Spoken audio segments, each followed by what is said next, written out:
1.800 alertas Isabel Claudina fueron activadas en 2022 para la localización de mujeres desaparecidas.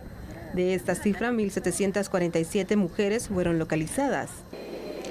Durante el año 2022, de conformidad con los registros del Ministerio Público, pues han sido activadas un total de aproximado de 1.968 alertas Isabel Claudina, las cuales pues han dado pie a que se inicien las diligencias correspondientes para localizar de la forma más pronta, efectiva y oportuna a estas mujeres desaparecidas. A consecuencia de esta situación, pues se ha logrado la desactivación de un aproximado de 1.747 alertas, lo que permite o refleja una efectividad del 88% en la búsqueda de las mujeres desaparecidas.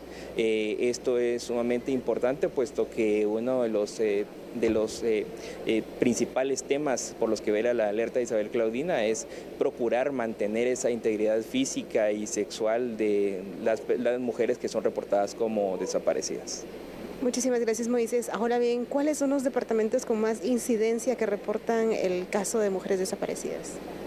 Bueno, de los departamentos que reportan mayor incidencia en cuanto a mujeres desaparecidas, en primer lugar se encuentra el departamento de Guatemala con un aproximado de 697 alertas activadas. En segundo lugar, el departamento de Quetzaltenango con 110 y en tercer lugar el departamento de Escuintla con 101 alertas que reportan la desaparición de mujeres. Esto también puede obedecer a que en estos tres departamentos son en los cuales pues se concentra una mayor cantidad de población a nivel nacional. Por su parte, la Procuraduría General de la Nación detalla en su sitio web que del 26 de diciembre del 2022 al 1 de enero del 2023 se generaron 87 alertas Alba Kenneth. De esta cifra, 38 alertas han sido desactivadas y 49 siguen activas. Muy bien, el tema entonces sobre la protección de la niñez y adolescencia en nuestro país, la vulnerabilidad que existe también para este sector de la población es más que evidente, licenciado Clavería. Cada día que vemos casos como el registrado en contra de Génesis, una niña de 7 años que fue cruelmente asesinada, nos refleja esta situación, pero también con cada una de las alertas que se activan por la desaparición de niñas, niños y adolescentes.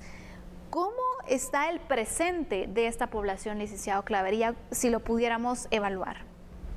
Yo diría que muy complicado. Yo diría que es sumamente difícil para los jóvenes, porque efectivamente, aunque legalmente existen muchas leyes que protegen, empezando por la propia Constitución Política del país, la Ley Pina, y otras leyes que también los protegen, la realidad es otra cosa, completamente distinta a la parte legislativa.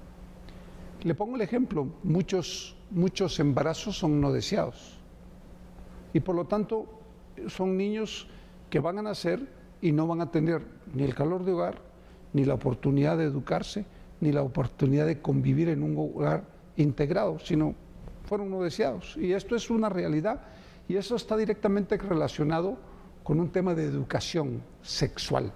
Y que hay que decirlo, pero también creo que efectivamente el esfuerzo tiene que ser por parte del Estado, en términos generales, municipalidades, gobernaciones, ejecutivo, legislativo y judicial, para ir proporcionando herramientas a las familias para que entiendan que la parte más importante de una familia es los hijos, y que cuando uno los trae hay que educarlos y hay que criarlos bien. Yo creo que es un poco complicado y difícil en el país porque está también relacionado con los altos niveles de pobreza y de falta de oportunidades. De igual manera creo que hay un gran grueso de la criminalidad que se relaciona directamente con temas de niñez y de juventud, con temas de que van desde el tema de pornografía y que pasa por el tema de abusos sexuales y de violaciones, y que es lo que constantemente estamos viendo, Sandy. Es un tema muy, muy difícil en el país, que hay que buscarle una solución integrada. Y es que ese es el punto, licenciado Clavería, porque cuando vemos entonces cuáles son los derechos que se les están vulnerando a los niños y a los adolescentes en nuestro país, son muchos. Sí. Realmente, si enlistamos, vemos esa lista bastante larga, entonces aquí hay que, pues las autoridades deberán establecer una lista de prioridades también y poder plantear una nueva forma, una nueva estrategia para la protección de los derechos de la niñez y adolescencia en nuestro país, porque parece que lo que hasta el momento se hace pues no está dando los resultados esperados, porque seguimos viendo vulneraciones, es decir, vemos situaciones, por ejemplo, de abusos de diferentes formas, sexuales, físicos, psicológicos en contra de la niñez guatemalteca, la adolescencia también, vemos situaciones, por ejemplo, también de niñez y adolescencia que están involucradas en temas del crimen organizado también. ¿Por qué? Porque se aprovechan de esa vulnerabilidad y así se convierte en una situación que cada vez se complica más y que si analizamos cada uno de los derechos que tiene la niñez y adolescencia en Guatemala, vemos que probablemente hay un porcentaje muy bajo que lo está gozando y no completamente. Yo siempre pongo el ejemplo de que, por ejemplo, ¿cómo es posible que las niñas en Guatemala de 10, 11, 12 años resulten embarazadas por sus propios padres, por sus propios abuelos, por sus propios tíos? Y digamos que ese es un punto que no está relacionado con la muerte de las personas. Pero es un tema de fondo, Sandy. Es quitarle a las niñas la oportunidad de vivir la vida de una manera distinta para lo que vienen en la vida. Educarse, tener oportunidades, trabajar, y duele mucho cuando uno ve eso. Y yo no sé si usted vio una noticia de una desaparición de una teenager ahorita en Baja Verapaz o Alta Verapaz. Y entonces, o sea, una joven no tiene ni el derecho a ser guapa en este país. Ni el derecho a ser guapa, fíjese lo que le estoy diciendo, ni el derecho a ser guapa, porque simple y sencillamente es apetecida por la criminalidad. Y de eso hemos visto cualquier cantidad de casos. Y entonces, ¿en dónde están los derechos de los niños? Y le estoy poniendo ejemplos en caso de jóvenes niñas o de jóvenes mujeres. Pero ¿y los niños? Que de igual manera son abusados sexualmente, que de igual manera son abusados en términos generales. Es decir, la legislación guatemalteca es una buena legislación, pero es muerta, no funciona. Es decir, en la realidad no opera. Es decir, ¿de qué sirve generar todos esos derechos si en la realidad es letra muerta simplemente? Exactamente. Vamos a ir con unos datos para ir apuntando cierta información que también es necesario destacar de este tema, porque el Estado debe garantizar sin duda alguna la protección jurídica de la familia. Los niños, niñas y adolescentes deben gozar y ejercer también sus derechos en la medida de su desarrollo físico, mental, moral y espiritual dentro del marco de las instituciones del derecho de familia reconocidas en la legislación.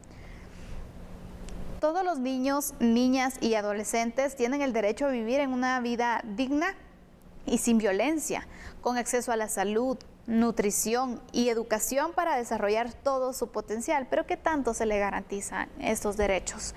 Los niños, niñas y adolescentes tienen derecho a ser protegidos por el Estado, la familia y la sociedad.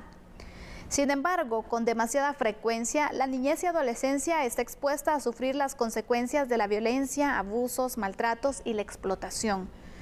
Para hacer frente a esta realidad que afecta a todos los sectores sociales, es necesario fortalecer la protección especial de la infancia, es decir, aquellas políticas y programas que aborden aspectos de prevención, detección, atención y recuperación de las víctimas de violencia. Es muy importante entonces que se comprenda esta situación y que se pueda hacer algo para cambiar la realidad de tantos niños, niñas y adolescentes que están viviendo una situación bastante difícil. Imagínense, en una edad tan temprana también, una edad donde están en su máximo pues desarrollo en muchas ocasiones, y se les ven trucadas estas oportunidades. Y vemos, ¿no?, de población que tiene pocas oportunidades, pero ¿por qué? Porque también ha tenido poca protección y ha tenido esas pocas oportunidades desde muy pequeños. Claro, es que eso es un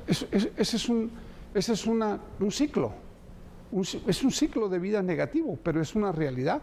Pero yo le pongo el ejemplo, ¿cómo es posible que hay personas que tiran a los niños, a las niñas recién nacidas? ¿Cómo hay personas que los alquilan? Padres que los alquilan. ¿Cómo hay personas que los venden? ¿Cómo hay personas que los prostituyen? Y entonces, familiares, Santi. Yo creo que este esfuerzo tiene que ser un esfuerzo de sociedad, porque no es un esfuerzo única y exclusivamente de un gobierno. Eso es un error. Esto es un esfuerzo de la sociedad en general, en donde las iglesias juegan un papel determinante, en donde las organizaciones de la sociedad civil juegan un papel determinante, en donde la iniciativa privada juega un papel determinante, y todos deberíamos de hacer un esfuerzo porque estos hechos no se sucedieran. Desgraciadamente, si no actuamos rápidamente, todos y cada uno de estos casos se van a ir incrementando en el futuro cercano. Y lo vamos a estar viendo repetidamente en los canales y en otros medios de comunicación. Se van a seguir viendo, porque efectivamente la sociedad como que no le importa. Media vez yo estoy bien, el resto no me importa. Y eso es un error que se paga muy caro cuando no se es solidario. Exactamente, todos nos tiene que importar, porque dicen que el Estado, la familia y la sociedad deben colaborar entonces para poder promover y garantizar los derechos de la niñez y adolescencia en nuestro país. Ojalá que mejore la protección de la niñez y adolescencia en Guatemala, eso es lo que queremos ver de una forma pronta también. Así cerramos nuestro primer tema de análisis. Haremos una pausa en este momento, pero cuando regresemos hablaremos acerca de las deportaciones que, por cierto, ya iniciaron.